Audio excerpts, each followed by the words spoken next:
Hemos invitado al doctor Julio César Espinosa, que es un abogado penalista y muy oportunamente ha llegado, poco después de haber recibido un tuit del Poder Judicial dando cuenta, lo tenemos publicado en las pantallas, Sala Penal Permanente de Corte Suprema evaluará el martes 15, mañana a las 9 de la mañana, recurso de apelación promovido por la Fiscalía de la Nación contra tutela de derechos que autorizó a la Procuraduría del Estado a participar en diligencia en caso.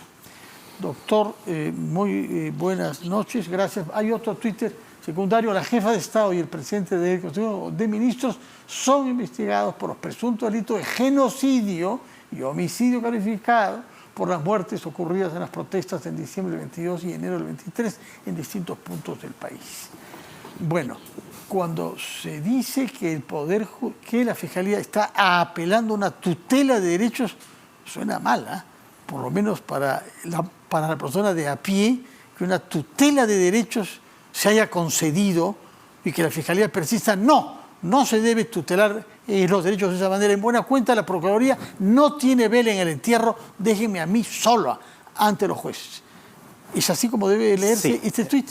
A ver, Fernando, no hace sentido que la Fiscalía, que es el defensor de la legalidad y que debe velar por la regularidad de esta investigación tan importante en términos sociales, humanos, por la trascendencia de los hechos, cuestione este hecho. En concreto, hace cerca de 3 meses la Procuraduría intentaba participar en las diligencias de investigación, particularmente en las declaraciones que se iban tomando de los exfuncionarios, policías, militares, incluyendo exministros, incluyendo la presidenta en funciones a nivel de la Fiscalía de la Nación, y la Fiscalía se oponía a su participación. ¿Con qué argumento?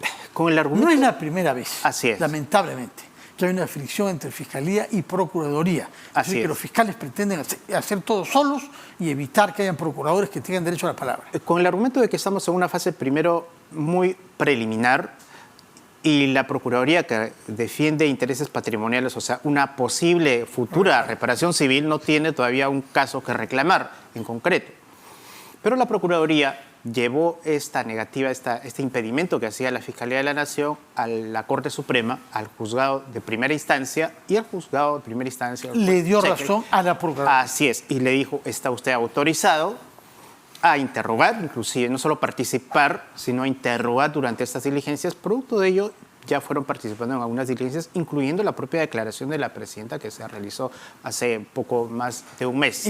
A la que asistió el representantes de la Procuraduría, el propio Procurador General del Estado, ¿no? Así es. ¿Tuvo derecho a la palabra o solo a la presencia silente?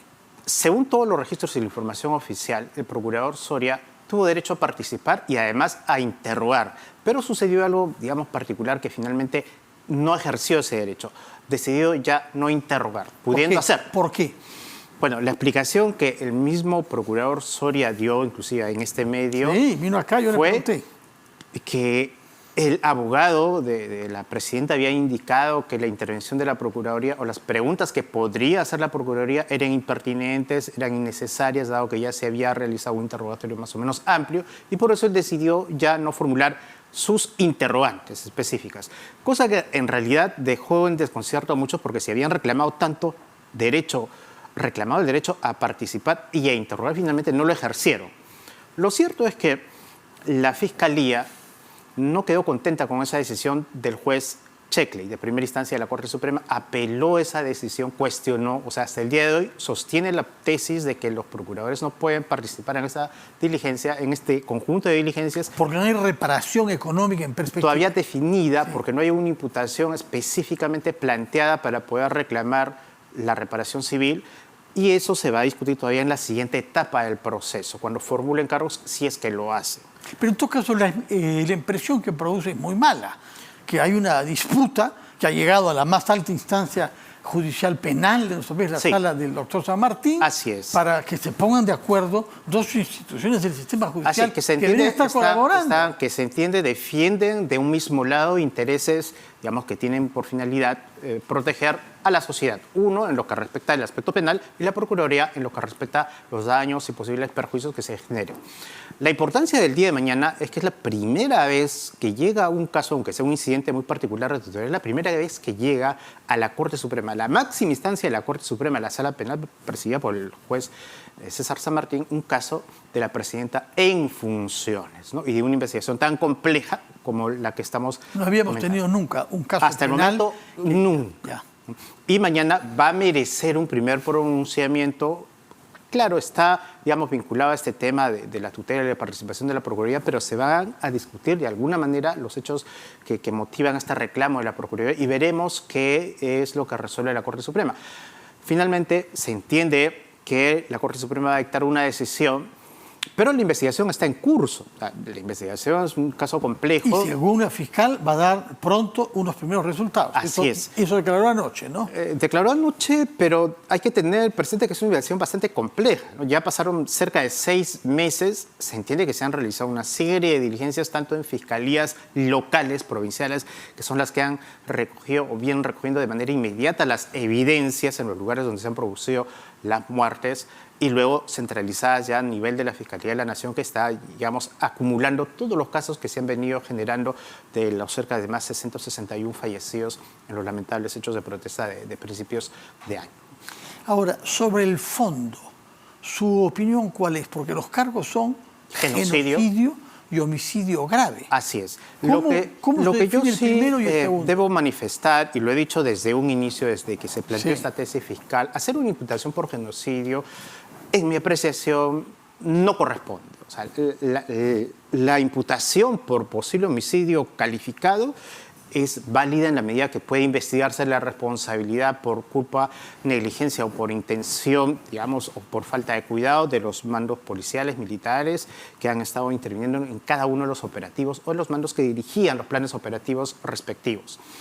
Pero el genocidio es un delito de lesa humanidad que se aplica a quienes tienen el propósito deliberado de anular, de aniquilar una categoría de la población. Así es, por condición racial, por condición religiosa, por etnias íntegras, desaparecerlas, como ha ocurrido en otros lamentables sucesos de la historia de la humanidad. Y del Perú, porque Así es. luminoso con los ayánicas, por supuesto, eso calificó por de su genocidio, condición, ¿no? Por su condición racial, étnica, social, que van en contra de una determinada ideología, digamos. Sin embargo, claramente este hecho no se presenta, es absolutamente impertinente que se enfoque o se ponga como hipótesis siquiera el delito de genocidio. Más bien, sí, por supuesto, hay datos para analizar, conocer si hay posible responsabilidad de delito de homicidio calificado en los términos que se han ido conociendo y planteando más o menos de cómo se produjeron la cadena de hechos y la cadena de mando que se ha ido sabiendo ocurrieron en las distintas localidades, provincias donde se produjeron los hechos según la cadena de mando que dependía en este caso principalmente del sector defensa. Ahora, naturalmente no sabemos todavía cuáles van a ser esos resultados que ya inminentemente van a ser revelados según la señora fiscal de la Nación, lo que dijo anoche. Pero ¿qué escenarios cabe? El penalista que es usted, ¿cómo puede clasificar las hipótesis posibles al término de estos 6 meses o un poco más de investigaciones frente a los hechos que sabemos, sí, a ver, que parcialmente hemos visto en la televisión? Mira, más allá de la complejidad de los detalles que se puedan conocer, lo que sí es previsible es que en su momento la Fiscalía va a formalizar la investigación preparatoria. Esto significa que vamos a pasar de una etapa de investigación preliminar a una etapa donde ya va a formular cargos para que haya una investigación contra todos los funcionarios que estén, digamos, imputados por esta Todos son, responsabilidad. desde el suboficial de la policía o el suboficial del ejército hasta la presidenta, pasando por los ministros. O sea, con la complejidad que eso conlleva, ¿no? O sea, lo que te estoy diciendo, Fernando, es que es altamente previsible que se va a dar ese paso, la formalización. Ahora, vamos a ver ya cómo continúa esa segunda etapa. Lo otro es establecer qué delitos. Lo más probable, creo yo, que ya cuando tenga que tomar esa decisión la Fiscalía de la Nación va a depurar, yo creo, en un sentido de razonabilidad, va a eliminar lo que es el genocidio y va a concentrar el tema en el delito posible de homicidio calificado.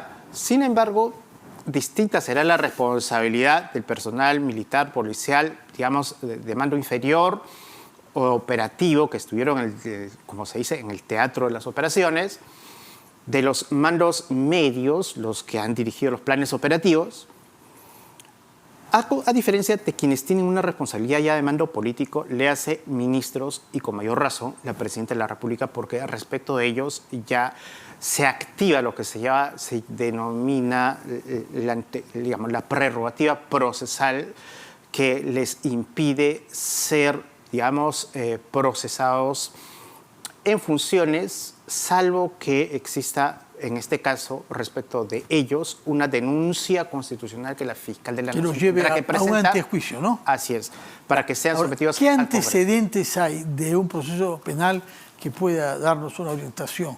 Algo similar, Bagua, por ejemplo.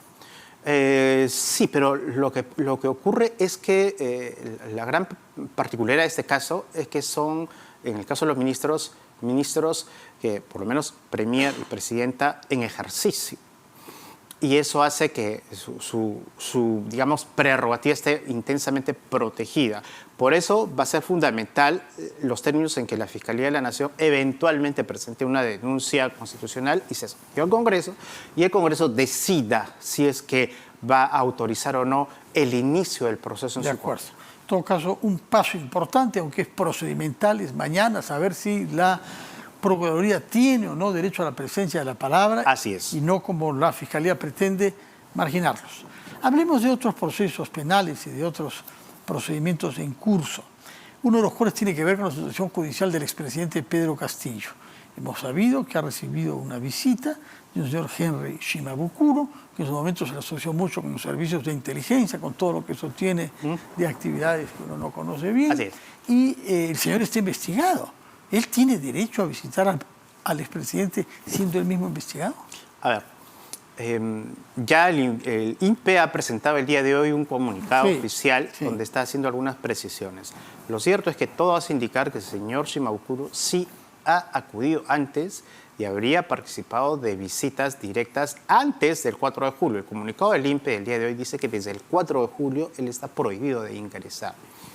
¿Eso qué significa? En su condición de investigado y al haberse sometido a reglas de conducta, él está prohibido de tener comunicación con otros coinvestigados de procesos en los que él está investigado o de casos conexos. Entonces, esa prohibición de comunicación evidentemente le impide participar o ingresar a visitar al expresidente en el modo como se ha ido conociendo los últimos días, particularmente en el reportaje del día de ayer. Ahora, ¿qué pasa? ¿Qué consecuencias le acarrean a él de incumplir esta regla de conducta? Básicamente dos. En lo estrictamente penal, si él desobedece una resolución judicial, está cometiendo delito de desobediencia a la autoridad, caso en el cual estaría, exponiéndose a la posibilidad de un nuevo proceso penal por esa razón. Y que se modifique su estatuto actual, porque no está Así preso, es. ¿no? Y en lo procesal significaría que está transgrediendo deliberadamente una regla de conducta. Y si él insiste en este comportamiento, el Ministerio Público puede solicitar que se le revoque la comparecencia, que es su actual, estado, su actual condición, comparecencia con restricciones, por incumplirla, y se le imponga en su lugar el mandato de prisión preventiva. Esa es la contingencia, y él, entiendo que percibe, es consciente de ello, ¿no? Por eso en los reportajes de ayer se le ve un poco como que queriendo y no queriendo ingresar, consciente de la restricción que tiene, pero ya el comunicado del día de hoy es clarísimo, así es que está registrado y el INPE es el Es un hecho grave, ¿no? Es un hecho eso. grave porque se puede presumir que acá hay dos investigados que han participado eventualmente en acciones ilegales en común y que están concertando una defensa con prohibición expresa de la justicia. Es que ese es el sentido de la regla de conducta. El código, la legislación procesal, establece un conjunto de restricciones que tienen los procesados. Esa, particularmente, la prohibición de comunicarse con otros testigos o coimputados, tiene por finalidad evitar que se vaya a entorpecer el desarrollo de la investigación. Si a pesar de ese mandato claro que ha pedido la Fiscalía establece el juzgado, estos señores, o particularmente el señor Shimabukuro, la incumple, la transgrede, pues estaría evidentemente generando una situación perniciosa para el desarrollo del proceso y para él. Pero ojo, también esa regla de conducta la tiene el expresidente Castillo. De Claro, modo tal que supuesto. si el presidente Castillo acepta, permite... Sus abogados por lo menos han debido decirlo, si no Así sabía es. él mismo, Si el que no presidente puede Castillo reunirse. está consintiendo comunicarse, aceptar visitas de quienes él sabe, y por supuesto no puede negar que no lo sabe, tienen condición de investigados o de testigos en sus casos, también está incumpliendo esas reglas. ¿Y qué medidas punitivas se le pueden imponer a Castillo? Porque ya nos digo que Shimabukuro quizá puede ser puesto en prisión justamente por haber violado esa norma. Bueno, se le podría restringir, hacer más estricto aún su régimen de prisión preventiva en el penal donde está. Pero creo que no es muy estricto. Por No, lo que no lo parece, es por las recibe a condiciones, bastantes personas, por las ¿no? condiciones digamos, usuales de lo que significa este centro penitenciario, digamos, hecho de manera particular para altos funcionarios presidentes de la República. Pero de alguna manera hacer más estricto, por ejemplo, el régimen de visitas o el sistema de comunicación que le está pidiendo un locutorio telefónico para poder tener comunicaciones habituales, que todavía no se lo han conseguido, pero podrían denegárselo atendiendo a la posibilidad que él también esté incumpliendo esta regla. Y hablemos entonces sobre otro tema que tiene que ver con otro expresidente, el señor Martín Vizcarra. En su caso se le ha negado el derecho a ir a Moquegua para ejercer un trabajo que habría sido ofrecido por un hermano suyo inicialmente antes de revocárselo. ¿Cómo ve usted esta decisión tomada por la justicia respecto de Martín Vizcarra? A ver, primero hay que señalar que una persona que está sometida a un proceso penal no puede ver anulados todos sus demás derechos. La persona que tiene un proceso penal, por lógica de vigencia del principio de inocencia, tiene válidos y expeditos todos los demás derechos que la Constitución le reconoce y particularmente el derecho al trabajo. Esto como regla general. Sin embargo, ya en el caso específico, lo que toda persona sometida a una investigación como Vizcarra lo está, tiene que documentar, probar, evidenciar ante el juez la consistencia del pedido que está haciendo por razones laborales. Y en este caso, más allá de que la jueza ha reconocido en efecto que él tiene ese derecho amplio, fundamental, que se le reconoce, dice, usted en este momento no lo puede ejercer por dos razones, que se lo ha planteado de manera muy concreta, ¿no? Porque no ha logrado establecer que realmente la empresa está funcionando, está activa, está vigente, quiénes son sus actuales representantes, y tampoco ha logrado probar cuál va a ser el domicilio cierto donde usted va a residir los días en que acuda o viaje a la provincia donde usted está reclamando, particularmente a Moquegua. Entonces, como usted no ha acreditado ello, no se le puede dar el permiso en esta oportunidad y tendrá que documentar y actualizar esta información. Ha ocurrido un tema, digamos, que sí se genera cierta especulación, cierto grado de especulación o, digamos, de intriga, saber cómo se maneja esto de una empresa del hermano que a principios de año lo despide laboralmente. Y Permítanos ¿sí? dar a difusión esta carta, si la podemos poner en la pantalla, la carta, sí. La empresa agrotécnica Estuquiña se ve económicamente afectada ya que se ha frustrado los fines por los que celebró dicha relación laboral, incumpliendo las fechas planteadas inicialmente, generando un perjuicio económico a la empresa, no solo de las relaciones laborales que mantenemos hasta el momento, sino que impide que avancemos con nuestro país. En buena cuenta, la empresa está descontenta con las dificultades de presencia de Martín Vizcarra y su hermano lo despide. Sí. Es una carta, entendemos, de enero de este año. Sí. A primera impresión, digamos que pareciera, que es lo que la Fiscalía ha dicho en la audiencia, ¿no? Pareciera que es medio extraño que la empresa, que además es de su hermano y que se entiende que ha hecho esto para de alguna manera darle cierta cobertura en términos laborales, lo despida para que luego el expresidente alegue que se está perjudicando su derecho al trabajo. Pero luego la Fiscalía y el juzgado han tratado de verificar si realmente ha sido repuesto. Y se entiende, según la información que ha sido presentada por el propio expresidente Vizcarra, él habría sido repuesto a través de un procedimiento de conciliación laboral.